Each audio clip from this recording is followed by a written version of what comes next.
CBS 라디오 김현정의 뉴스 쇼. 자, 우리 미래통합당이 참 좋은 호기를 두고 참패한 데 대해서 참으로 안타깝게 생각한다. 조속히 당으로 돌아가서 당을 정상화시키는데 큰 역할을 할 수 있도록 하겠다. 홍준표 전 대표의 당선 소감입니다. 이번 총선에서 야당이 참패를 했고 특히 황교안 대표를 비롯한 당내 지도부까지 낙선을 하면서 지금 미래통합당은 지도부 공백 상태에 들어갔지요. 자연히 무소속으로 당선된 중진들에게 눈길이 갈 수밖에 없는 상황인데요. 그중에서도 단연 관심이 집중되고 있는 인물은 대구 수성을 당선자 홍준표 전 대표입니다. 예, 지금부터 만나보죠. 홍 전 대표님 안녕하세요. 축하드립니다. 고맙습니다. 예, 기분이 어떠세요? 기분이요, 평상시와 같습니다. 평상시보다 조금 더 좋지 않으세요? 글쎄요. 예, 글쎄요. 기분이 좋은 리가 없죠. 그 말씀은 아마 미래통합당 당 상황, 보수의 상황을 생각하면 그렇게 혼자 좋아할 수만은 없다. 그 말씀으로 들리네요. 예. 그래요. 아마 조금 이따 제가 당 얘기도 할 거고. 우선 그 출구조사에서는 통합당 후보에게 이게 좀 지는 걸로 이렇게 나왔다가 새벽 2시쯤 돼서 승리가 확정이 됐습니다. 네네. 그럴 때는 아무리 뭐 베테랑이라도 조금 긴장은 되셨죠? 아니야, 출발할 때 예. 옛날에 방송 3사 출구조사가 2004년도 그 노무현 대통령 탄핵하고 난 뒤에 선거 때에도 틀렸거든요. 그때는 동대문 의뢰 제가 10% 이상 지는 것으로 출구조사가 나왔어요. 그랬었군요. 거꾸로 내가 1.3% 이겼어요. 예. 그래서 나는 그 출구조사를 믿지 않습니다. 그 이후로는 믿지 않으시는군요. 그럼 이번에도 이번에도 뒤집어질 거다. 이거는 확신하셨고. 그런데 그 묘하게 JTBC 출구조사, 당선 예측조사에서는 제가 3% 앞섰거든요. 방송 3사와 다른 결과였군요. JTBC는. 예. 정반대 결과였죠. 예. 근데 JTBC 조사가 정확했어요. 그렇군요. 거기가 아마 JTBC 리얼미터가 같이 한 걸로 알고 있는데, 거기서 맞췄고. 알겠습니다. 저는 뭐 선거를 안 치러봐서 모르겠습니다만, 공천부터 시작해서 고생 많이 하고 당선된 분들은 그 확정이라는 글씨가 탁 TV에 박히는 순간 지난 일들이 쭉 스쳐 지나가면서 뭐 누구 얼굴도 막 떠오르고 그러신다던데 그 홍 대표님은 누구 얼굴이 딱 떠오르시던가요? 누구 얼굴이 떠오른다기보다도 담담하게 봤습니다. 그것도 담담하게 보고 제가 여태 정치를 하면서 대부분 그 선거를 하고 난 뒤에 결정은 늦어도 10시 반에 결정이 됐거든요. 대부분 그 8시 반 정도에 결정이 됐고 제일 늦은 시각이 쯤에서는 성패가 결정이 됐는데 이번에는 그 수성을의 개표 상황이 굉장히 늦었어요. 대구에서 제일 늦었어요. 그랬군요. 네, 늦다 보니까 그게 이제 3자 구도로 가니까 제일 늦었는데 사실상 당선 여부가 내부적으로 우리가 결정이 된 게 12시 좀 지났습니다. 내부적으로는 그렇습니다. 12시 좀 지나서 나머지 표들의 성향 분석을 해보고 이것은 우리가 한 2,500표 차이 이상으로 이기겠다. 우리 참모진 중에 아주 그 선거에 밝은 사람들이 많습니다. 그 사람들이 그래 보고하길래 내가 별 동요 없이 담담하게 결과를 봤습니다. 그러셨어요. 아니 저는 그 워낙 고생을 많이 하셨기 때문에 좀 속 썩였던 사람들 얼굴 떠오르진 않으셨을까 싶었는데. 자, 축하드리고요. 이제 그럴 나이도 아니고 또 그럴 정치 이제 나도 이제 정치 베테랑이 안 됐습니까? 알겠습니다. 담담하게 상황을 보셨다.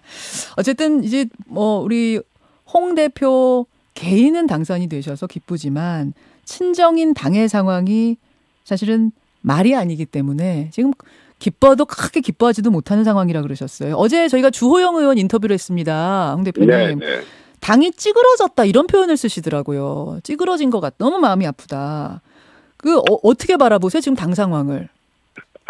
당이 지금 중심이 없죠. 이번 선거에서도 참 저는 그 공천 문제로 일시당을 떠나서 선거를 계속했지만은 예. 당의 중심 없이 메시지 없는 선거는 저는 25년 정치하면서 그런 선거를 하는 걸 처음 봤어요. 메시지가 없었다고요? 메시지 있었잖아요. 갈아보자. 못 살겠다 갈아보자도 있었고 폭주냐 견제냐도 있었고 그거 메시지 아닙니까? 그게 메시지는 간결하고 단순하고 국민 귀에 들어와야 되는데 그게 다른 그 당의 혼란을 가져다 줬던 차명진, 예. 김대호 이 두 분의 사건하고 같이 겹쳐가지고 당이 전하는 메시지는 아예 전달이 안 돼버리고 그 두 분의 발언이 전부인 양으로 도배를 해버렸죠. 그러니까 야당 심판론으로 갈 수밖에 없는 거죠. 오히려 나는 그 두 분의 사건을 네. 당이 처리하는 형태가 참으로 잘못됐다고 선거 전체를 망치게 된 원인이 됐다고 봅니다. 그 김대호 차명진 의원의 발언을 당이 대처하는 방식이요? 그건 크게 잘못됐죠. 그거는요. 예. 당의 의견과 다르다. 네. 관악갑이나 부천인가 거기 그 지역 구민들이 판단하는 문제다 하고 끊었어요, 옳았어요. 지역 구민들이 알아서 심판해 주십시오 하고 그냥 그렇습니다. 더 이상 언급하지 말았어야 된다? 그렇죠. 당의 의견은 아니다. 그건 후보 개인의 의견이다.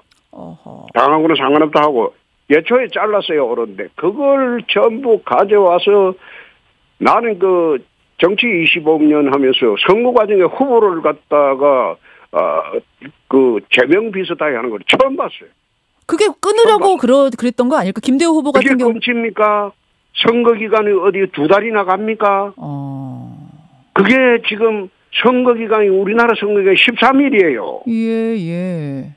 그 기간 내내 쟁점이 될 건데 그거는 예초 처음부터 무시 전략으로 갔어요, 옳았어요. 무시 전략으로. 잘잘못을 떠나서 일단 무시 전략으로 갔어야지 일이 더 커졌다. 지역 구민들이 개인의 판단에 맡기겠다. 지역 구민들의 판단에 맡기겠다. 당하고는 전혀 무관하고 당 그런 의견이 아니다. 예. 그런 식으로 잘랐어요, 그런데. 그걸 당에서 나서서 제명을 한다. 그게 진짜 듣도 보도 못하는 그 선거 전략을 그래 채택해가지고 하는 바람에 당이 전부 뒤집었었잖아요. 그렇게 보시는 거군요.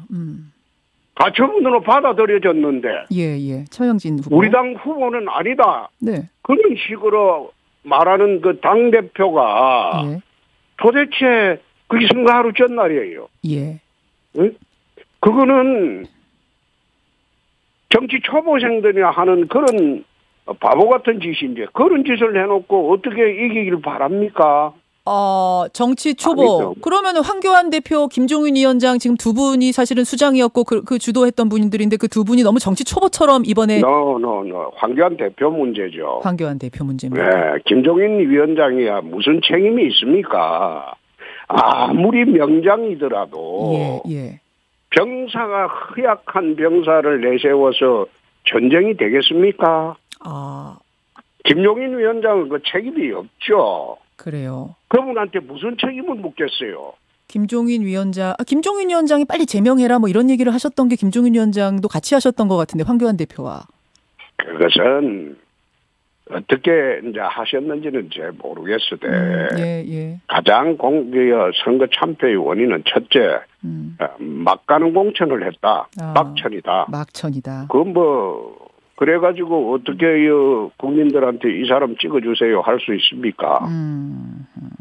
그리고 두 번째 지도부에서 당에 일관하는 메시지가 없었다. 갈팡질팡 우왕좌왕 그런 식으로 선거를 하는데 국민들이 뭘 믿고 이게 이 당에 표를 주겠습니까? 그렇게 분석하시는군요. 참패의 네. 원인은 거기에 있다. 그 지금 막천이라고 그러셨어요. 그러니까 이 뭐 막말에 대한 대응 있기 전에 일단 공천부터 잘못됐다 말씀하셨는데 공천은 그럼 왜 그렇게 됐다고? 왜 잘못됐다고? 누구 때문에 그렇게 됐다고 보세요? 아니, 공천의 기본 원칙이라는 게 미래통합당이라고 했지 않습니까? 예. 그러면 당내 통합 공천을 했어야죠. 선거 후에 자기 체제 강화를 위해서 아니 경쟁자 천액이 공천을 했으니까 그게 당내 통합이 안 된 선거를 했지 않습니까? 경쟁자 천액이 공천을 했다고 생각하세요? 그건 내가 한두 번 이야기한 게 아니니까 그만하고 넘어갑시다. 아니 그러니까 결국은 이런 얘기 하셨더라고요. 협잡 공천에 관여한 사람이 난 누군지 다 안다. 용서할 수가 없다. 용서하지 않을 것이다. 사실은 이 정도까지 피를 토하면서 당을 나가지 않으셨습니까? 그럼 결국은 그렇죠. 그러셨죠. 그 네. 사람이 그러면 이 공천 주도한 뭐 황교안 대표라고 생각하면 됩니까? 김용호가 1차 책임자죠. 공천관리위원장 김현우 위원장. 팔순을 바라보면서 어떻게 새털처럼 가볍게 말을 하고 또 자기가 직접 전화해서 경선을 약속해놓고 바로 이튿날 뒤집는 사람이 그런 사람이 공천을 했으니까 공천이 정상적으로 될 리가 없죠. 아하. 예. 근데 어쨌든 황교안 대표도 선당 후사를 강조하면서 결국 본인이 종로 험지로 갔잖아요. 험지로 간 거 생각하면 그래도 몸을 던져서 뭔가 한 거 아닙니까? 가는 과정을 한번 보세요. 예. 황 대표가 종로를 가는 과정을 다시 한번 보세요. 그 내몰려서 간 것이지 본인이 자원해서 간 게 아니지 않습니까? 마지못해서 갔다. 그러니까 선거 시작 전부터 기세에 눌렸는데, 예. 예? 선거 시작 전부터 누굽니까 이낙연 후보한테 기세에 밀렸는데, 예. 그 기세를 갖다 밀린 기세를 선거 기간 내내 어떻게 역전을 시킵니까? 역전시키는 계기가 없었잖아요. 그렇군요. 예? 예. 밀려서 그런데 그 선거가 되겠어요? 알겠습니다. 나는 처음에 황 대표가 종로에 출마할 때도 네. 저렇게 밀려서 출마하면 선거가 되지 않는다고 봤어요. 그렇게 보셨어요. 그런데 처음 출마할 때 나왔던 지지율하고 예. 투표 지지율이 똑같잖아요. 그렇더라고요. 예. 왜? 그런데 그걸 갖다가 일거에 역전시킬 만한 뭐 계기를 마련했어야 되는데 그 뒤에 황 대표한테는 김용호 막천을 하던 거기에 대해서 추인을 해줬잖아요. 그 추인을 하는 과정에서도 또 한번 보세요. 선거 그 후보 그 등록 당일도 공천 번복되고 네. 바뀌고 그랬어요. 네네. 국민들이 그거 믿겠습니까? 국민들이 그거 다 보신 거다 그 말씀이신 거죠? 그 공천 다 감안해서 본 거죠. 다 그러니까 감안해서. 네. 과연 이 그 정당 세력들은 믿을 만한 세력인가? 아하. 그 믿음이 안 가는 거죠. 그렇군요. 저도 정치 25년 했지만은 후보 등록 당일 공천 번복하고 또 뭐 그 공천 취소하고 뭐 또 가처분 신청하고 하는 거 성기경안 중에 또 그래 하는 것도 처음 봤어요. 처음 보셨어요. 그러셨어요. 그런 식으로 했는데 어떻게 우리 그 당에 투표를 해달라 이렇게 국민들한테 호소를 할 수가 있었겠느냐 이 말이에요. 그렇게 보시는. 알겠습니다. 되게 안타깝죠. 참패의 원인을 지금 뭐 조목조목 말씀을 하여튼 날카롭게 하셨는데 어쨌든 이 괴멸된 보수를 재건해야 한다. 그 말씀하셨습니다. 당 재건 시나리오 어디서부터 어떻게 해야 된다고 생각하세요? 어떻게 머릿속에 가지고 계세요? 우선 지도부가 붕괴됐기 때문에 예. 비대위 체제로 가는 것이 맞다고 나는 봅니다. 그리고 전당대회가 7월 전당대회는 물리적으로 불가능합니다. 어허. 그래서 비대위 체제로 해서 일단 당을 수습을 하고 예. 그 다음에 전당대회 절차로 가는 것이 저는 옳다. 그렇게 저는 봅니다. 그 비대위원장을 그럼 누구를 모셔와야 되는 겁니까? 아니면 내부에서 누가 좀 해야 되는 걸까요? 선수 높은 뭐 그런 분이. 우리 내부에는 비대위원장감이 없다고 나는 봅니다. 없습니까? 예. 왜요? 오선인 분들 계시는데요. 저 지금 주호영 의원도 살아온 분들도 있지만은 예. 그분들도 비대위원장으로 카리스마를 갖고 당의 혼란을 수습하기에는 좀 어렵지 않을까 나는 그래 봅니다. 그래서 당 외에서 비대위원장을 모셔오는 게 맞지 않을까 내가 그런 생각을 합니다. 누가 좀 보이십니까? 염두에 둔 분이 계세요? 당에서 우리 당의 비대위원장으로 올 사람이 과연 있을까요? 내가 참 답답하게 생각하는 게 그래서 국려지책 끝에 생각하는 것이 예. 지금 제가 보이는 것은 김종인 비대위원장이 오면 좀 어떨까. 그분은 뭐 카리스마도 있고 또 오랜 정치 경력도 있고 예. 또 민주당이나 우리 당에서 혼란을 수습해본 경험도 있고 하기 때문에 김종인 비대위원장이 들어오면 어떨까 그런 생각을 해보기도 합니다. 그래요. 근데 그분은 어쨌든 총괄 선대위원장으로 선거를 총 책임을 늦게 합류했습니다만 총 책임지다가 대패를 했기 때문에 뭐 괜찮을까요? 당에서 다 받아들이고. 난 그래 생각하지 않습니다. 그분이 공천에 무슨 관여를 했습니까? 선거 시작 직전에 허약한 병졸들 데리고 장수로서 지휘를 해서 이제 참패를 하긴 했지만은 예. 장수가 아무리 강해도 병졸이 허약하면 전쟁에 못 이깁니다. 그래요. 병졸들이 많이 허약했어요. 그렇습니다. 그래요. 아무리 장수라도 아무리 누가 와도 뭐 이순신 장군이 와도 거긴 힘들었습니까? 그것은 이순신 장군 때는 한번 보세요. 예. 민군이 네. 일체된 힘이 있었어요. 그렇죠. 백성들이 서민들이 뭉쳐줬잖아요. 뭉쳐줬죠. 그런데 이번 선거를 하면서 당 내부가 통합되지 못하고 당 내부가 극심한 분열 양상으로 선거를 했습니다. 예. 그 와중에서는 이순신 장군 할아버지가 왔어도 이 선거 못 이깁니다. 이순신 장군 할아버지가 와도 어려운 선거였다. 알겠습니다. 그렇기 때문에 김종인 위원장, 늦게 합류한 김종인 위원장이란 그 장수는 다시 모실 명분이 있다. 그 정도 카리스마는 와야 된다. 그 말씀. 그러면은 우리 홍준표 전 대표께서는 무슨 역할을 하실 건가? 직접 큰 역할을 감당하겠다는 말씀은 이미 하셨어요. 일단 복당부터 되셔야 될 텐데 복당은 뭐 쉽게 빨리 될까요?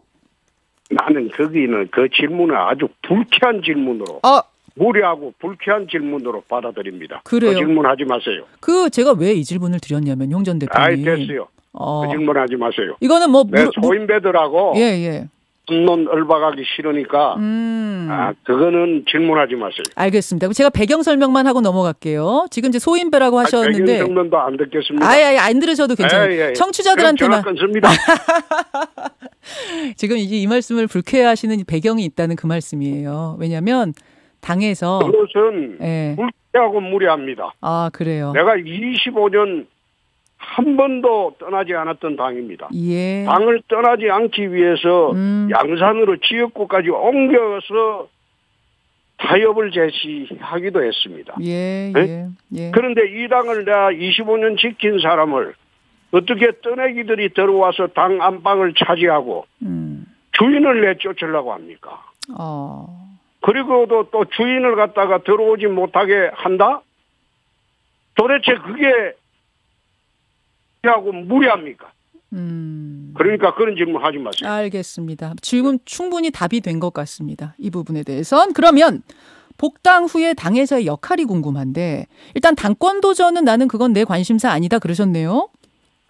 그것은 당권 대권 분리론이 지금 당헌에 명시가 되어 있기 때문에 예. 대선에 나갈 사람은 9월부터 당권을 가질 수가 없습니다. 그렇죠. 그 조항이 개정되지 않는 한 그 당권을 도전을 할 수가 없죠. 그렇죠. 그러면은 2022년 대선 승리를 위한 어떤 보수 집권 플랜으로 바로 돌입하시는 겁니까? 그것은 조금 이따가 말씀드리겠습니다. 아니 오늘 나오신 김에 뭐 그 플랜도 좀 말씀해 주시죠. 대권 플랜. 그것은 나중에 말씀드릴게요. 내가 이 김현정 씨하고 화해하는 계기로 자주 출연할게요. 지난번에 한번 싸웠잖아요. 아예 뭐 싸우기는요. 인터뷰하다 보면 이런저런 일이 있을 수 있죠. 괜찮습니다. 그러면 예. 대권에 대한 어떤 도전에 대한 뭐 각오는 확실히 결심은 확실히 서신 거죠. 그게 저로서는 네. 마지막 꿈이죠. 마지막 꿈이고 네. 수성을에 굳이 출마한 것도 2022년도를 향한 마지막 꿈이고 출발이죠. 아하, 그렇습니까? 마지막 꿈이고 출발. 지금 말씀하시는데 상당히 비장함이 저는 느껴지거든요. 마지막 꿈이고 출발이었다. 근데 좀 죄송한 말씀입니다만 현실적으로 네. 머릿수가 뭐 말하자면 100석과 지금 180 거의 200석이 싸워야 되는 대선으로 가기엔 좀 힘이 딸리는 거 아니냐 이런 이야기들 나오거든요. 그것은 정치 패러다임을 잘 모르고 하는 소리예요. 96년도 DJ는 83석 가지고 대통령이 됐습니다. 예. 97년 대선에. 예. 그것은 국회의원 의석수는 대선에 결정하는 요소가 아닙니다. 한나라당 총재를 했던 이해창 총재는 1번 후보 달고 2번 대선에 도전해서나 실패했습니다. 그 국회의원 수는 대선의 패러다임하고는 다른 겁니다. 그렇군요. 총선 패러다임하고는. 대선은 정치 지형이 또 바뀝니다. 아하. 2년 앞은 모르는 거군요. 그렇습니다. 그렇군요. 황교안 대표는 지금 사퇴했습니다. 황교안 대표의 역할도 뭔가 당에서 남아있다고 보십니까? 그것은 제가 갑론을박할 문제가 아니고 예. 황 대표 본인이 결정할 문제라고 나는 봅니다.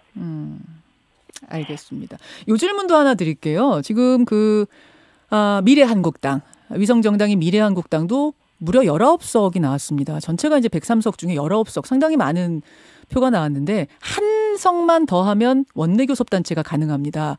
그래서 그냥 뭉치지 않고 원내교섭단체를 꾸려서 당 하나를 더 가지고 가는 건 어떠냐라는 아이디어도 나오는 것 같은데 어떻게 보십니까? 멍청한 아이디어. 멍청합니까? 예. 왜 멍청하다고 보십니까? 당이 하나 더 생기는데.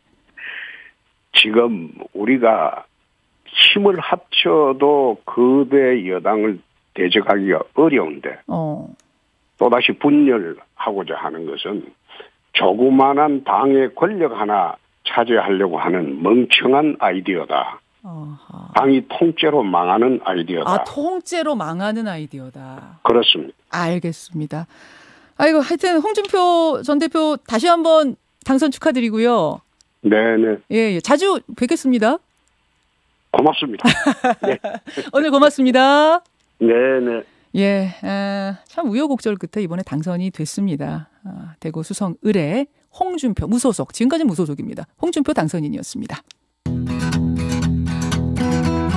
김현정의 뉴스쇼는 청취자 여러분의 참여로 이루어집니다. 트위터, 페이스북, 레인보우 게시판, 그리고 단문 50원, 장문 100원의 유료 문자 샵 1212, 우물정 1212 통해 참여하실 수 있습니다. 김현정의 뉴스쇼, 여러분과 함께 만듭니다.